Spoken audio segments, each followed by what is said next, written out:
In studio, Titus Mahanu is a lawyer.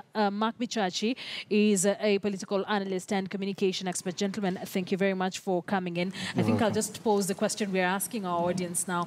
Do you think whatever pressure that is being applied or piled on the IEBC is distracting them from delivering, especially on this forthcoming election? First of all, Akisa, to talk of pressure being piled by the politicians on IBC, I think it's a bit overstretching the issue in the circumstances. And why do I say this? I say this because if you look at the events that happened just prior to the elections, and it's now confirmed that the chairman, Mr. Chebukati, did announce the elections without having received all the requisite documents, that is Form 34S. And even after receiving, even after making the announcement, you remember the petition, there are issues that came out. There were allegations that the server was accessed. And now the recent development, which is quite shocking, is his own internal memo to Mr. Chiloba, clearly demystifying and confirming the fears that were there. So had they done the process without listening probably to other voices, or parties that were interested in the elections, we will not be here in the first place. So what? They got themselves in whatever they situation got themselves in the right situation now. that they are, and they need to remedy the situation by using the internal mechanisms that are set in the laws that we have. Mark, first of all, do you think there's any pressure whatsoever on the IBC? First, I think anyone who signed up for the job of being either a commissioner or working for the IEBC was very much aware of the history of what has happened to former commissioners in the IEBC, was very alive to how political Kenya gets around the electoral body. So it is not surprising to anyone that they are under pressure. It is like a doctor saying, there's been an accident and now I'm under pressure in the emergency room. No, that's what you signed up for. Now, that being said, let's remember that nothing went spectacularly wrong with this election. And this is what I mean. The kits worked, but the people behind the kits didn't want them to work. The transmission worked, but for some reason, someone somewhere did not want the transmissions to work the way they were supposed to work. So in basic terms, what we are saying is the structure and the process exists. The people who are there need to swear their fidelity to follow the process by law and also by their own standards and regulations within the IEBC, because any organization is supposed to set a standard higher than what that is required by the law. And if you look at the letter and the spirit by which IEBC came up with the way these elections were supposed to be run, had they followed through on that, we would not be where we are today. And that is why Chebukati, without even receiving the judgment, is able to say that my house is not in order. And that reality, therefore, tells you that we have enough time to hold an election. If we as a Kenyan people, and I'm including every Kenyan, including myself in this, can hold our institutions to account, we cannot pay 55 billion shillings and then have a substandard election. On an accountability basis alone, what we deserve is a vote that is one man, one vote, one transmission together with a form, a signed document, properly done. That's what we deserve as a Kenyan people.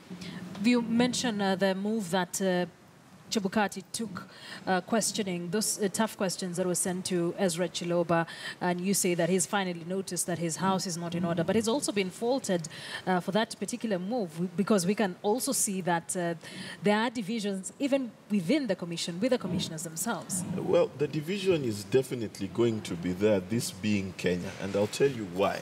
We live in a nation where truth is relative based on where you come from. If you ask someone who comes from Nyanza whether Raila Odinga has ever done anything wrong, then it is akin to asking a Christian whether Jesus was crucified. To them, it is impossible that Raila is ever wrong. And it's the same is true for any Jubilee supporter. So when you understand truth like that, you see that even within the commission, there are people who are not willing to face the fact. Because what Chebukati put there, the Supreme Court, based on how it rules, that there is some truth truth there.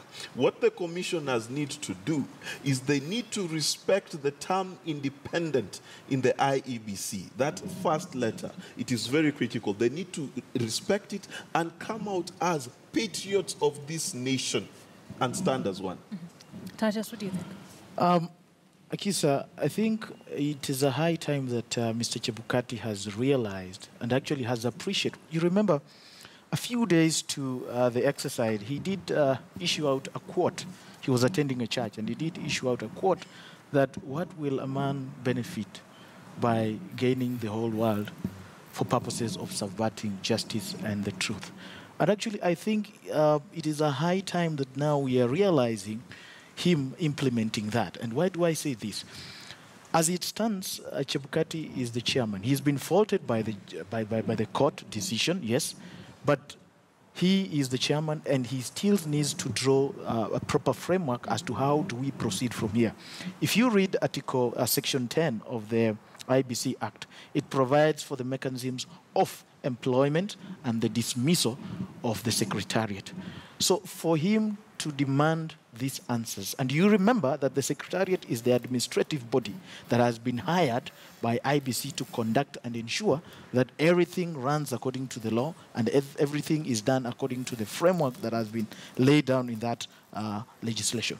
So when something goes wrong, him being the boss of IEBC, he has got that mandate, he has got that right to summon his juniors, and if possible, he has even the powers to initiate internal disciplinary mechanisms and proceedings for purposes of disciplining and even firing in the event that there is actually crucial or cogent evidence that indeed some of these allegations that we are seeing in his memo are actually true. So he's within his mandate, and he is allowed by law to summon the secretariat and to ask for these questions.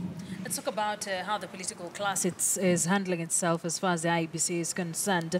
Nasser has constantly, even before that particular Supreme Court ruling, said that they need a holistic cleanup, so to speak, at the IEBC. Jubilee has been on its defense until the other day when they said they don't agree with them as far as the project team, so to speak, for this particular election is concerned. Both teams were expected to meet the IEBC yesterday, but NASA didn't show, and Jubilee used that as their reason to not show up for a meeting. Do you think the political class is making the electoral bodies work harder? First and foremost, the political class, being the stakeholders in these elections, have got that priority of being involved in each and every stage. Because when things go wrong, they will be the first ones to complain because they are the interested parties. Now, NASA has been raising concerns concerning the irregularities that are being seen in terms of the process. On the other hand, initially, the initial position by Jubilee was that IEBC is proper. But that stance has since changed with the summoning and the memo, and actually with the eventual suspension, technically, of the secretariat. So clearly, it shows that there are some vested interests that are now conflicting at some point. Because initially, Jubilee said that we are okay with IEBC, but when and they actually hailed and said that the chairman has set a date and we have to go with that. So what I'm wondering is how comes right now the position has changed now that the chairman has decided to stamp his authority and invoke his powers within the act. Clearly, that is a double speak, because we expected that when you stick with one position, you stick with it to the end. But clearly, you cannot dismiss the whimpers that have been in air that there's something wrong with the secretariat and the management of the elections. Mark, do you think the IEBC has let itself to be used by the politicians? Absolutely, because one of the things that happens in any form of electoral tampering, the person who stands to gain most is not the guy running the election, it's the guy winning the election that stands to gain. And the people who stand to gain in any political maneuvering, I'll tell you, is both Jubilee and NASA. History has proven that Kenyan politicians are incapable of being in an honest political fight. I remember Judge Kriegler and Kivuitu both saying, who won the election? And they said, I don't know. know. And the reality of the matter is this. With the changes that we're seeing in the Secretariat, what Chebukati needs to understand and what Kenya should hope for is whoever is being selected is non-partisan. You cannot work for the IEBC and be pro-NASA or pro-Jubilee because both of them will cry foul. What needs to be espoused in this particular case is the independence of the IEBC, and that also means the independence of its officials. That's the first thing. The second thing, the fidelity to the process, because that's what failed. The process says, count the votes, fill a form, scan the form, and send a text on the KIMS kit. This KIMS kit will receive the data on a server. This server is supposed to be secure. Transfer the files in a secure manner. All of these things, by the way, are idiot-proof. This is the issue. But what is wrong with us as Kenyans? Kenyans will turn justice if it suits my people. And that's the problem. That if you go to some places in Nyanza, if there's an opportunity for you to be given 2 ballot papers, you would take for the sake of Raila. If there's an opportunity to take 2 ballot papers in Kiambu, you will take for the sake of Uhuru. That is what is wrong with us. We have supported immorality for the simple basis that it is for my people. And that is what we need to change. So what IEBC is a reflection of what really Kenyans are. It's a Kenyan thing. Let me ask you a question. How many Kenyans will approach you, Akisa, and tell you that if today you're given a government appointment, kula na utulete? That's what we say. The Kenyan mind is not interested in justice. What we are interested in is an opportunity for me to do the same thing. That is why out of 2,000 positions, we had 14,000 candidates filling their names in this election. It was not to serve the people by and large. It was for the greedy sense that to become wealthy in this country, you need to become a politician. Titus, as a lawyer, I would love to know what you think about what Mark is saying. Kenyans are really not interested in justice in this country. Do you get that sense as well? Clearly, whatever happens in most public offices, it's true, as Bichachi says. It's a clear reflection of how our society is, because whenever there is that clamor to change certain situations in our political arena, the obvious thing that always comes up is that we have put you there, you are our own, and we expect that you are going to reciprocate. So the principle of reciprocity in terms of kickbacks, in terms of giving back to the people who have fought so hard, is a reality in the Kenyan political arena. And whether you approach it from a factual basis or from a legal standpoint, it's all the same. We are true reflection. Our leaders are true reflection of our society. Yes. But let's quickly take a look at the questions that were asked there by Chebukati, or posed from Chebukati to Chiloba, on why things went wrong. Talking about the KIMS kit, the security features on the ballot papers. From that particular memo, it seems that there was an agreement that there would be security features in all the ballot papers, the manner in which the names would appear, but this did not happen. So it's clear that from the beginning, this was not a clean election. From the questions that Chebukati is asking, Mark, people are asking questions even on the social media. Why did it take Chebukati this long? Because these questions are just vindicating NASA. They are the same things they were posing in the courts. You know, you would be mistaken to think it's a vindication of NASA. Chebukati is a lawyer, and he knows that the judgment coming from the Supreme Court might indicate that there's some criminal liability on the part of IEBC.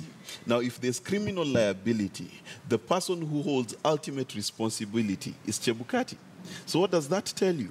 If you want to defend yourself, you need to come out quickly, have someone to blame, and throw the said person under the bus. And this is the reality. So number one, it could be a survival tactic looking into the future. The second thing, and let me hope that this is the case, it is an actual and honest attempt to restore the integrity of the institution called the IEBC. And like I've said before, on the 17th of October, on that ballot box, that ballot paper, there'll be 3 people, for sure, I can guarantee you. Uhuru Muigai Kenyatta, Raila Amolo Odinga, and the IEBC. Kenyans will be looking to see that can I put my trust in the IEBC. I shudder to think what could happen and what would happen if the IEBC acts in a manner that is untoward towards this election. So the reality of the matter is this. Yes, is it expedient to do so? Absolutely. Does he need to do it now? Yes, he does. We've got a very short period of time. And his intentions above board, October 17th. That is where the proof will be. That's where the pudding is. That's where we'll taste it. But Mark, that trust you're talking about has just been drained. There is zero public confidence as it is on the IEBC. 38 days to go to another election? Well, the truth of the matter is this. We don't have a choice, okay? IEBC is the only institution that we have to run elections legally in this country. If you run it through any other organization, you'd have to create special laws to accommodate that. We don't have that time. So in the time frame that we have, Kenyans need to be made well aware that the probability is 90% that Chebukati will be chair at that election. The person who may be not be there is Chiloba and his secretariat, because he works at the behest of the commissioners. Okay, the commissioners are an constitutional body. Removing them from office is not that easy. They have security of tenure as well. So the reality of the matter is Chebukati is what you have. You play cards with the hand that you're dealt. So we cannot wish for another. We are deck. Stuck with him. Oh yes, we are. We're stuck with him. Yes. Akisa, looking at the demeanor of Chebukati, it's clear that the Supreme Court's decision heavily indicted him. And remember, he was one of the respondents in the case. And the Supreme Court decision clearly pointed out that there were malpractices. And those malpractices amount to electoral offenses. And therefore, the person to be adversely affected by that decision is Chebukati himself. Remember, desperate times call for desperate measures. It's clear and it is evident enough that at the moment, being a lawyer, I'm sure he has fathomed that upon the conclusion of these elections, it's highly likely that criminal prosecutions are going to follow. Yes. And the first person on that list will be him, based on the fact that he made an announcement, he made a declaration without having ascertained all the Form 34S. And if you look at the memo that he has written, that is one of the questions that he wants Chiloba to answer. So to me, I think he's trying to mount a defense that he will use when that time comes, because be rest assured, he will be investigated, and he will be possibly charged in a court of law. And therefore, he's trying to look for evidence. He's trying to say that, you know what, when my time comes, I need to have evidence to give an explanation as to how comes, as the chairman, these things happen, yet I couldn't stop them, or I couldn't do something that any person in the streets there looking at it will actually deem it fit that I did everything possible to ensure that I stopped it. So clearly, this is a reaction of a desperate man who has run out of options, and clearly is trying to build his defense and possibly negotiate for a plea bargain. Say that, you know what, gentlemen, yes, you've brought me to court, but I have this. I can give away these people, and then you give me some amnesty. But looking at how everything else is unfolding, it's very clear that we might go into this election with some people not being in the IEBC. It wouldn't be constituted the way it currently is. And looking at it from a legal point of view, who can we go into this election with? Who can we not go into this election? Be rest assured that the Secretariat, as it stood before previously, they are taken out. And actually, if you look at the IEBC Act, the Commission is mandated to set up units and departments in the time being for purposes of administrative functions. Now, the situation that we have at hand is that the Secretariat managed by Chiloba mismanaged the elections because it's no longer in dispute, because everything now is clear. And that being the situation, by virtue of the powers that IEBC has been granted to hire and fire and to recruit a separate or a parallel entity to run the elections, we are most definitely seeing a situation whereby Chiloba is not going to be anywhere near the elections that are going to be held on the 17th. But be rest assured, given the timeframes that we have, and given the political reactions and realignments that we are now seeing in terms of either reprimanding or supporting the chairman is going to be there, and the commissioners as well are going to be there, unless one of the commissioners decides to resign. But even if they resign, remember the commission is properly constituted when it has at least 5 members. Yes. Of course, we don't anticipate a situation whereby more than 3 or such a number of commissioners to resign. But what we anticipate is that even if there are some who will bolt out, we arrest that we shall have at least 5. In the event that members of the Secretariat are thrown out, Mark, do you think there will be any vacuum left at the IEBC? Let's remember that the IEBC, by and large, conducted a very good election. The issue came into when it came to the processes of transferring the information in an accurate manner on the KIMS kit onto the server. So the reality of the matter, there will be no gap per se, given that this is a process that has already been done. The question that we are asking, will there be fidelity to that process? Will the people who are managing that process commit themselves to doing that? And how do you do that? Number one, it's got to be understood that whether I support Ekuru Okot's party or Professor Enaina's party, when I'm an IEBC official and I choose to withhold a Form 34, I shall be jailed. This is the standard that needs to be put in place, because what has happened is there is no fear for flaunting laws in this country.